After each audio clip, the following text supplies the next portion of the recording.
So here we are again, reading the Republic. We're in book 3.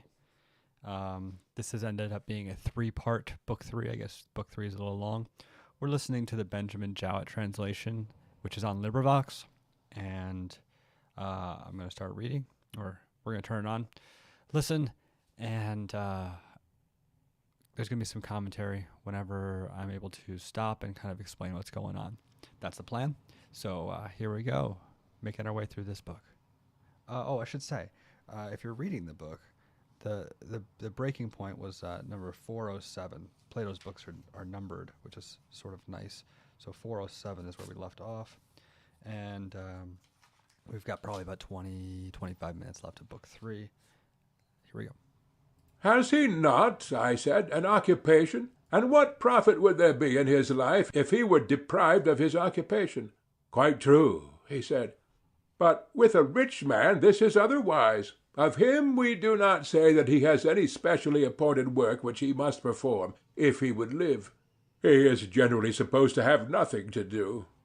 Then you have heard of the saying of Cyclades, that as soon as a man has a livelihood he should practice virtue? Nay, he said, I think that he had better begin somewhat sooner. Let us not have a dispute with him about this, I said, but rather ask ourselves, is the practice of virtue obligatory on the rich man, or can he live without it? And if obligatory on him, then let us raise a further question, whether this dieting of disorders, which is an impediment to the application of the mind in carpentering and the mechanical arts, does not equally stand in the way of the sentiment of Cyclades. Of that, he replied, there can be no doubt. Such excessive care of the body, when carried beyond the rules of gymnastic, is most inimical to the practice of virtue. Yes, indeed, I replied, and equally incompatible with the management of a house, an army, or an office of state, and what is most important of all, irreconcilable with any kind of study or thought or self-reflection. There is a constant suspicion that headache and giddiness are to be ascribed to philosophy, and hence all practising or making trial of virtue in the higher sense is absolutely stopped.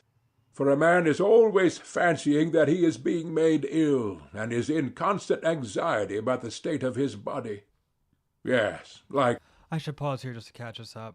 We're talking about gymnastic, and gymnastic in this case is basically the totality of what makes up your health. It includes diet, it includes exercise, and basically he's been arguing that people who are intemperate and that do basically whatever they want, whatever their bodies want them to do, so people who eat too much, drink too much, sleep too much, that sort of thing, end up needing doctors, and the doctors are fixing the problems that they cause by their own intemperance. And so that's kind of what we're talking about here. Enough.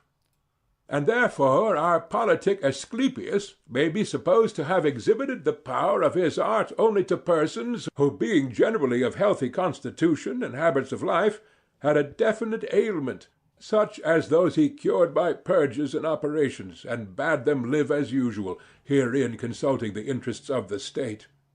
But bodies which disease had penetrated through and through he would not have attempted to cure by gradual processes of evacuation and infusion. He did not want to lengthen out good-for-nothing lives, or to have weak fathers begetting weaker sons.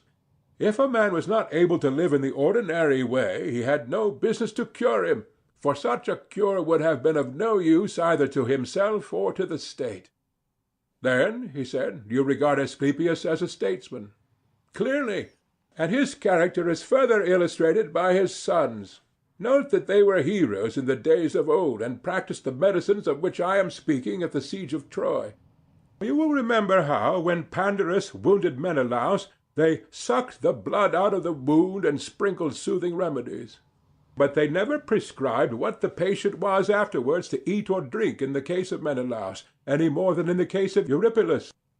The remedies, as they conceived, were enough to heal any man who before he was wounded was healthy and regular in his habits, and even though he did happen to drink a posset of Pramnian wine, he might get well all the same. But they would have nothing to do with unhealthy and intemperate subjects, whose lives were of no use either to themselves or others. The art of medicine was not designed for their good, and though they were as rich as Midas, the sons of Asclepius would have declined to attend them. They were very acute persons, those sons of Asclepius. Naturally so, I replied.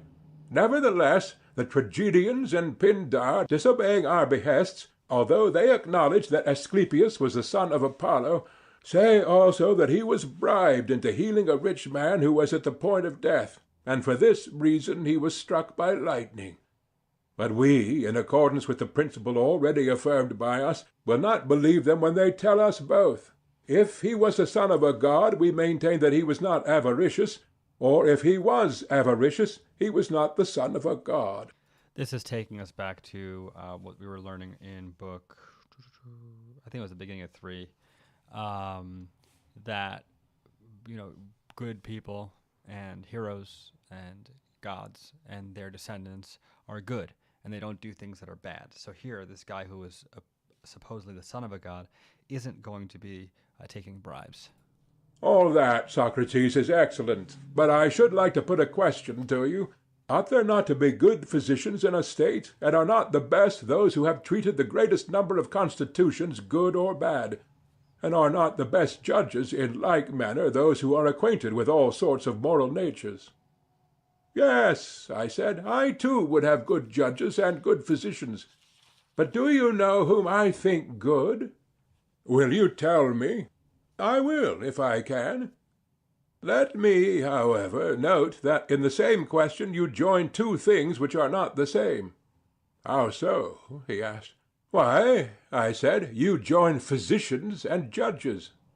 Now, the most skilful physicians are those who, from their youth upwards, have combined with the knowledge of their art the greatest experience of disease.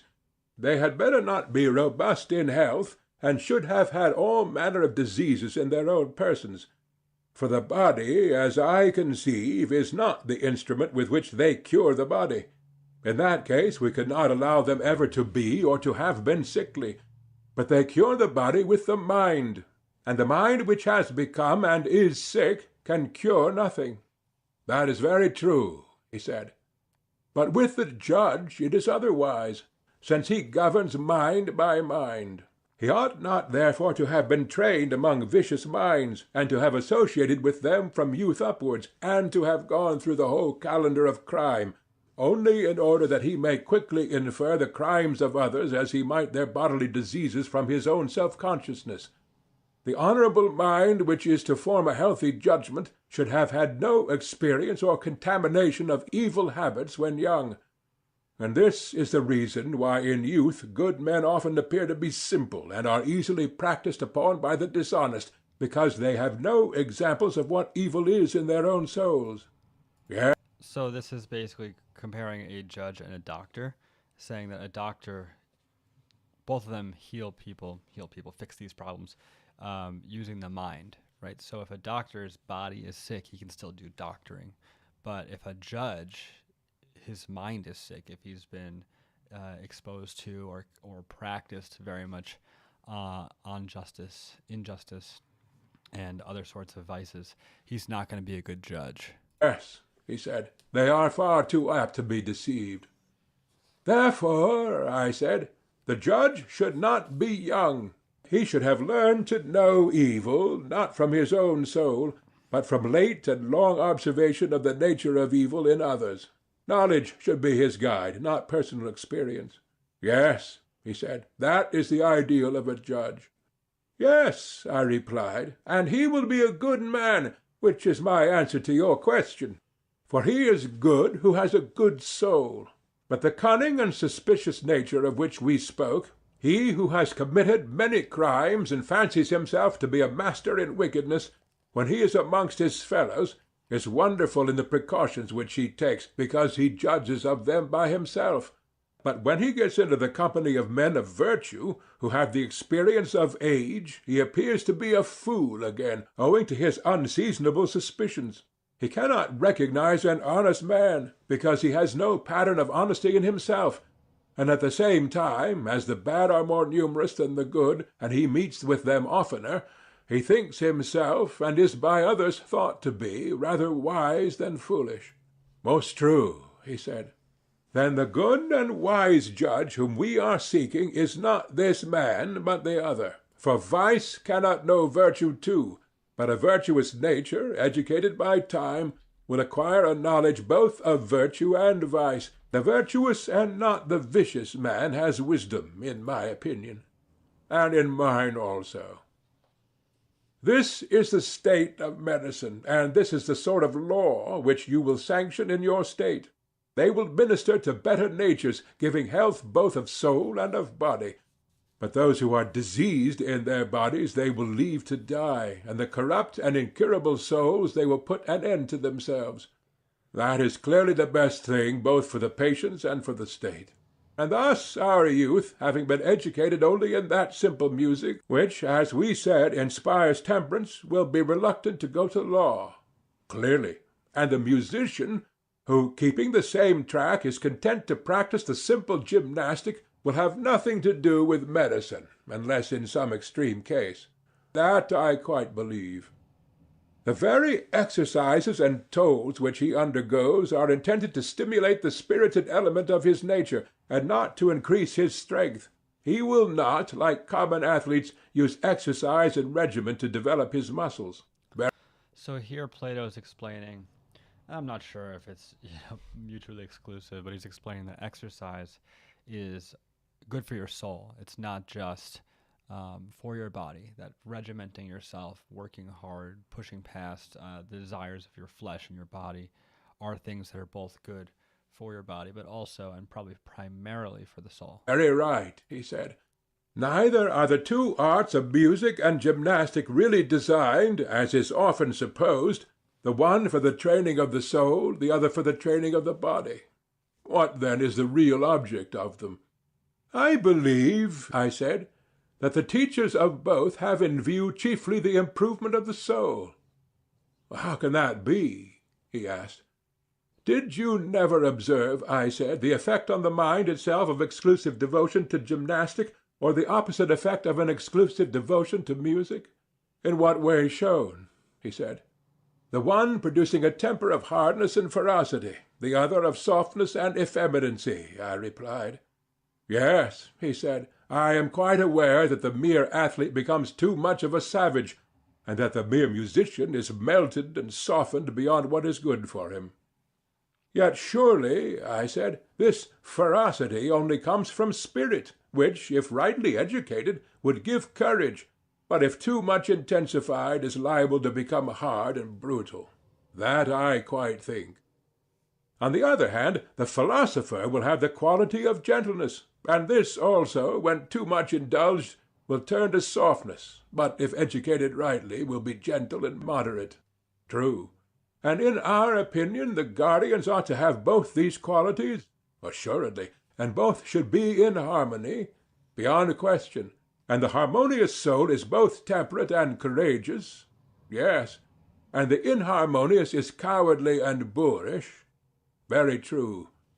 And when a man allows music to play upon him and to pour into his soul through the funnel of his ears, those sweet and soft and melancholy airs of which we were just now speaking, and his whole life is passed in warbling and the delights of a song, in the first stage of the process the passion or spirit which is in him is tempered like iron, and made useful instead of brittle and useless. But if he carries on the softening and soothing process, in the next stage he begins to melt and waste, until he has wasted away his spirit and cut out the sinews of his soul, and he becomes a feeble warrior. Very true. If the element of spirit is naturally weak in him, the change is speedily accomplished. But if he have a good deal, then the power of music weakening the spirit renders him excitable. On the least provocation he flames up at once, and is speedily extinguished. Instead of having spirit, he grows irritable and passionate, and is quite impracticable. Exactly.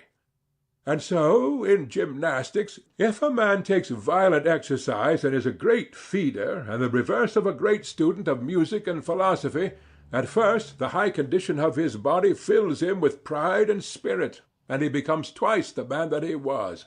Certainly. And what happens? If he do nothing else, and holds no converse with the Muses, does not even that intelligence which there may be in him, having no taste of any sort of learning or inquiry or thought or culture, grow feeble and dull and blind, his mind never waking up or receiving nourishment, and his senses not being purged of their mists? All right, so here there's this dichotomy between too much music and too much gymnastic, and basically the music softens you, the gymnastic hardens you, and you kind of want this middle ground. They're both working together in the soul to produce something good. And this is actually popular in classical education, this idea of using both physical activity and mental activity, particularly art in this case, to make someone better. And you kind of have to strike a balance. You know, we all know the people who are only into sports, and we all know the people who are only into, say, you know, books. They're very different sorts of people. True, he said. And he ends by becoming a hater of philosophy, uncivilized, never using the weapons of persuasion. He is like a wild beast, all violence and fierceness, and knows no other way of dealing, and he lives in all ignorance and evil conditions, and has no sense of propriety and grace. That is quite true, he said. And as there are two principles of human nature, one the spirited and the other philosophical, some god, as I should say, has given mankind two arts answering to them, and only indirectly to the soul and the body, in order that these two principles, like the strings of an instrument, may be relaxed or drawn tighter until they are duly harmonized. That appears to be the intention. And he who mingles music with gymnastic in the fairest proportions, and best attempers them to the soul, may be rightly called the true musician and harmonist in a far higher sense than the tuner of the strings. You are quite right, Socrates. And such a presiding genius will always be required in our state if the government is to last. Yes, he will be absolutely necessary. Such, then, are our principles of nurture and education. Where would be the use of going into further details about the dances of our citizens, or about the hunting and coursing, their gymnastic and equestrian contests? For these all follow the general principle, and having found that, we shall have no difficulty in discovering them. I dare say that there will be no difficulty. Very good, I said. But then what is the next question? Must we not ask who are to be the rulers and who subjects? Certainly. There can be no doubt that the elder must rule the younger, clearly, and that the best of these must rule. That is also clear. Now, are not the best husbandmen those who are most devoted to husbandry? Yes. And as we are to have the best of guardians for our city, must they not be those who have the most the character of guardians? Yes. And to this end they ought to be wise and efficient, and to have a special care of the state? True. And a man will be most likely to care about that which he loves, to be sure, and he will be most likely to love that which he regards as having the same interests with himself, and that of which the good or evil fortune is supposed by him at any time most to affect his own? Very true, he replied. Then there must be a selection. Let us note among the guardians those who in their whole life show the great... All right, so here we're going to be getting into the guardians proper and how they are to be, here it's going to be selected, but essentially how they're going to be trained, how they're going to be tested and tried to make sure that they're good guardians. So understand that now we've taken a bit of a turn here in the text, and now we're talking about the guardians. Specifically, not their education as much as how they're actually going to be kind of selected from that whole cast of guardians. Greatest eagerness to do what is for the good of their country, and the greatest repugnance to do what is against her interests. Those are the right men. And they will have to be watched at every age, in order that we may see whether they preserve their resolution, and never, under the influence either of force or enchantment, forget or cast off their sense of duty to the state. How cast off? He said. I will explain to you, I replied. A resolution may go out of a man's mind either with his will or against his will. With his will when he gets rid of a falsehood and learns better, against his will whenever he is deprived of a truth. I understand, he said, the willing loss of a resolution. The meaning of the unwilling I have yet to learn. Why, I said, do you not see that men are unwillingly deprived of a good and willingly of an evil? Is not to have lost the truth an evil, and to possess the truth a good? And you would agree that to conceive things as they are is to possess the truth?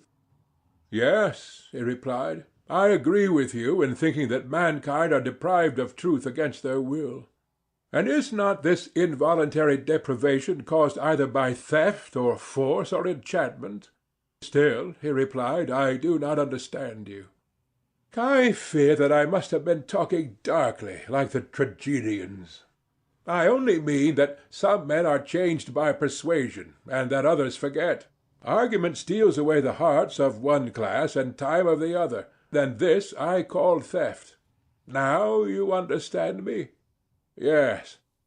Those again who are forced are those whom the violence of some pain or grief compels to change their opinion. I understand, he said, and you are quite right. And you would also acknowledge that the enchanted are those who change their minds either under the softer influence of pleasure or the sterner influence of fear? Yes, he said, everything that deceives may be said to enchant. Therefore, as I was just now saying, we must inquire who are the best. So as they're selecting the guardians and who they're going to be passing them through pains and pleasures and making sure that they still hold fast to their understanding of reality through all that. Guardians of their own conviction that what they think the interest of the state is to be the rule of their lives. We must watch them from their youth upwards, and make them perform actions in which they are most likely to forget or to be deceived. And he who remembers and is not deceived is to be selected, and he who fails in the trial is to be rejected. That will be the way. Yes. And there should also be toils and pains and conflicts prescribed for them, in which they will be made to give further proof of the same qualities. Very right, he replied. And then, I said, we must try them with enchantments. That is the third sort of test, and see what will be their behavior, like those who take colts amid noise and tumults to see if they are of a timid nature. So must we take our youth amid terrors of some kind, and again pass them into pleasures, and prove them more thoroughly than gold is proved in a furnace, that we may discover whether they are armed against all enchantments, and of a noble bearing always, good guardians of themselves and of the music which they have learned, and retaining under all circumstances a rhythmical and harmonious nature, such as will be most serviceable to the individual and to the state. And he who at every age, as boy and youth and in mature life, has come out of the trial victorious and pure, shall be appointed a ruler and guardian of the state. He shall be honored in life and death, and shall receive sepulture and other memorials of honor, the greatest that we have to give. But him who fails we must reject. I am inclined to think that this is the sort of way in which our rulers and guardians should be chosen and appointed. So basically they're going to be testing their guardians, putting them through trials, and making sure that they can do what they're supposed to do as guardians. The ones that do well get kept, the ones that don't get, demoted. Speak generally, and not with any pretension to exactness. And speaking generally, I agree with you, he said. And perhaps the word guardian in the fullest sense ought to be applied to this higher class only, who preserve us against foreign enemies and maintain peace among our citizens at home, that the one may not have the will or the others the power to harm us. The young men whom we before called guardians may be more properly designated auxiliaries and supporters of the principles of the rulers. So now we've split guardians into two groups. We have guardians and auxiliaries. The guardians are going to be your rulers, your leaders, the people who are, what we typically see today as rulers. And the auxiliaries are more like the fighters. I agree with you, he said. How, then, may we devise one of these needful falsehoods of which we lately spoke? Needful falsehood is the noble lie. Just one royal lie which may deceive the rulers, if that be possible, and at any rate the rest of the city. But what sort of lie? He said. Nothing new, I replied. Only an old Phoenician tale of what has often occurred before now in other places, as the poets say and have made the world believe, though not in our time, and I do not know whether such an event could ever happen again, or could now even be made probable if it did. Let me just give you a little bit of heads up on the noble lie, or this noble lie. It's the idea that we have this system of class, this class system. We have the guardians, the auxiliaries, and then basically everyone else. How do you get people to be happy with where they are, and how do you get people to stay in those classes? And the noble lie is basically that everyone was assigned these classes at birth. This is like a dystopian book, like a Hunger Games sort of, or Divergent. I've not read either, to be honest. So you have these classes, and how we're gonna get them to stay that way? They're assigned at birth. They're given a medal that is either gold, silver, or brass, iron, that sort of thing. And so the people who have the higher medals have the higher classes. How your words seem to hesitate on your lips. You will not wonder, I replied, at my hesitation when you have heard. Speak, he said, and fear not. Well, then, I will speak, although I really know not how to look you in the face, or in what words to utter the audacious fiction which I propose to communicate gradually, first to the rulers, then to the soldiers, and lastly to the people. They are to be told that their youth was a dream, and the education and training which they received from us an appearance only. In reality, during all that time they were being formed and fed in the womb of the earth, where they themselves and their arms and appurtenances were manufactured. When they were completed, the earth, their mother, sent them up, and so, their country being their mother and also their nurse, they were bound to advise for her good, and to defend her against attacks, and her citizens they are to regard as children of the earth and their own brothers. You had good reason, he said, to be ashamed of the lie which you were going to tell. True, I replied, but there is more coming. I have only told you half. Citizens, we shall say to them in our tale, you are brothers, yet God has framed you differently. Some of you have the power of command, and in the composition of these he has mingled gold, wherefore also they have the greatest honor. Others he has made of silver, to be auxiliaries. Others again, who are to be husbandmen and craftsmen, he has composed of brass and iron, and the species will generally be preserved in the children. But as all are of the same original stock, a golden parent will sometimes have a silver son, or a silver parent a golden son. And God proclaims as a first principle to the rulers, and above all else, that there is nothing which they should so anxiously guard, or of which they are to be such good guardians, as the purity of the race. They should observe what elements mingle in their offspring.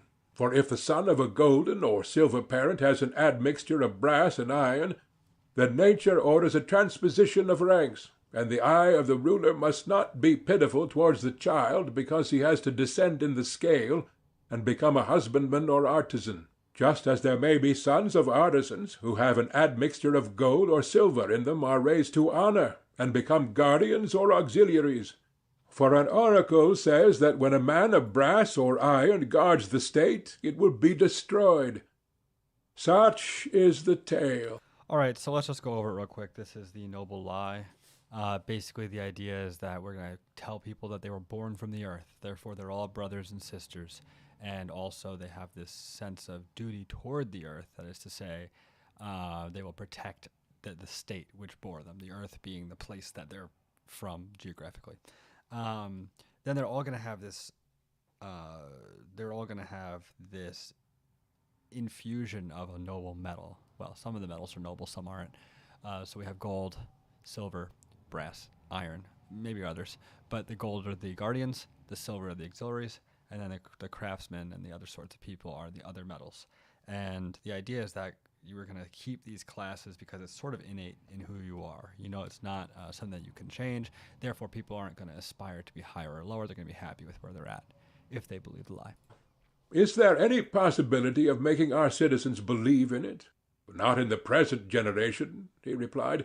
There is no way of accomplishing this. but their sons may be made to believe in the tale, and their sons' sons, and posterity after them.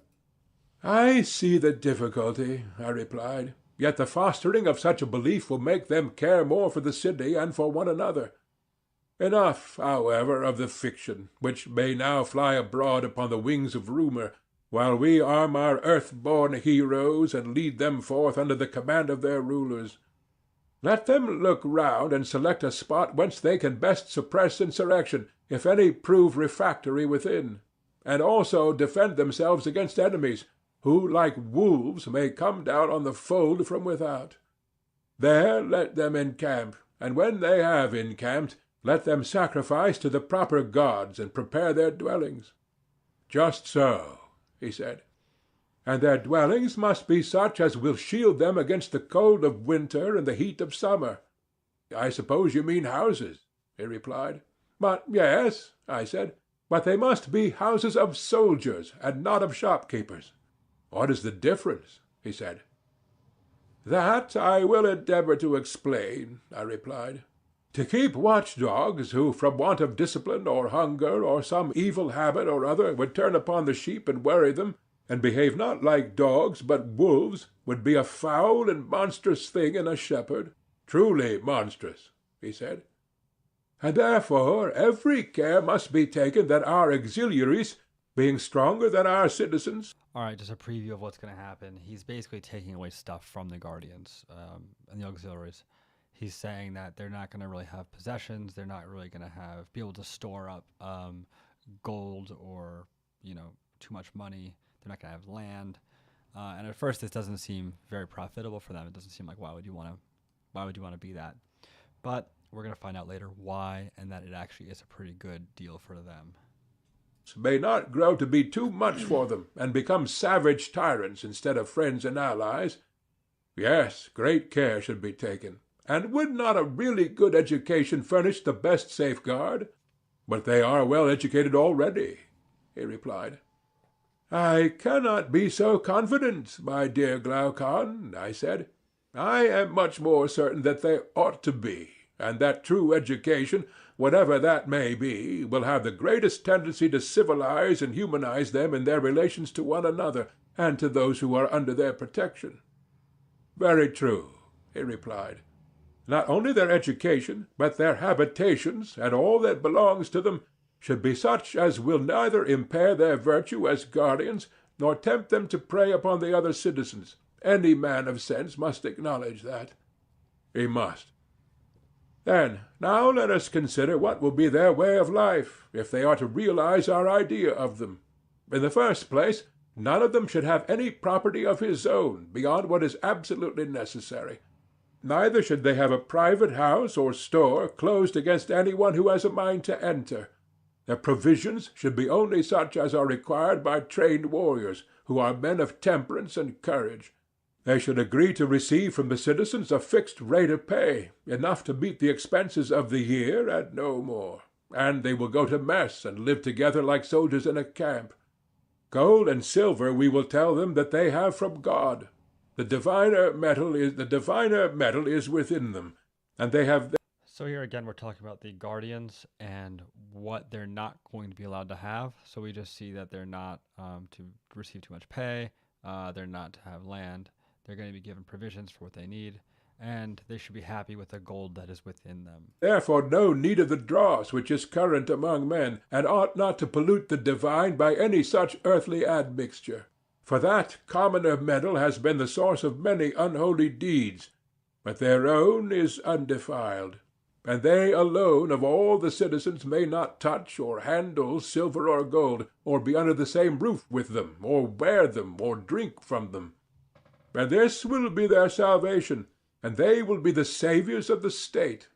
But should they ever acquire homes, or lands, or moneys of their own, they will become housekeepers and husbandmen instead of guardians, enemies and tyrants instead of allies of the other citizens, hating and being hated. Yeah, so letting them have gold and silver is just a recipe for disaster, because they're going to become greedy. They're going to become, desirous of things that our guardians ought not be. Plotting and being plotted against.